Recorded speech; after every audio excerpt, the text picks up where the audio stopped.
Hello, this is Dr. Deepika from Panacea Spine Pain Ortho and Sleep Center. So today's topic is sleep hygiene. So sleep hygiene is a very important topic because nowadays the quality or the quantity of sleep has reduced drastically because of a lot of things, maybe social media, looking at mobile a lot, all those things. So I want to talk about what strategies you can take to avoid getting poor quality sleep, because sleep affects a lot of things: your mental clarity, cognition, focus, attention, and also your physical health.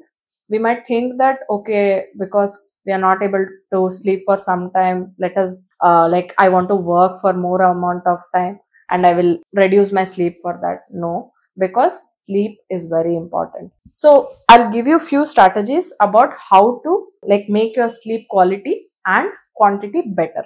First of all, throughout the day, we have to make sure that we don't take naps for more than 2 hours, because that will make us less sleepy during the night and we might not get good quality sleep.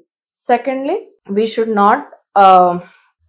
avoid alcohol or caffeine or tobacco smoking. Basically, at least 4 hours before sleep, we should not take any of these things, because it will affect the sleep and the quality of sleep. So these are stimulants, so they will not allow you to sleep well and you might not able to fall asleep also. So we should avoid that. Thirdly, how we sleep, like in the night, we should sleep at the same time, try to wake up around the same time.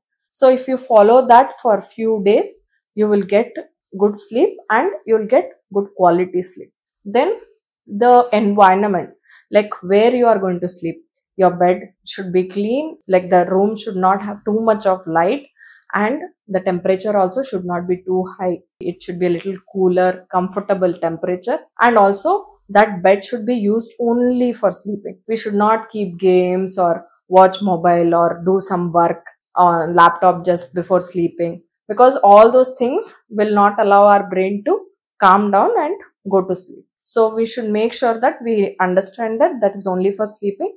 Other things has to be done outside the bedroom, not in the bedroom. That is one thing. Then we should not worry too much or think too much or do anything that will upset you or get you angry just before falling asleep, or in sitting on the bed thinking so much. That will affect your sleep. You might not be able to fall asleep. So these things should be followed.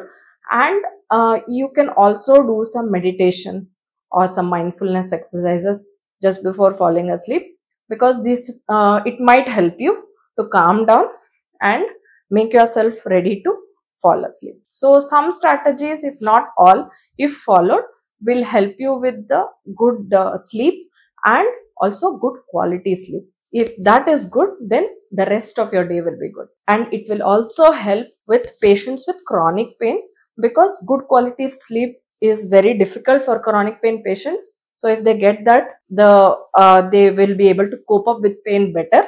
Also, they might not need as much medication, and they're curing they were able to do their normal activities also better. So sleep is very important. So always try to get good sleep and good quality sleep. Thank you.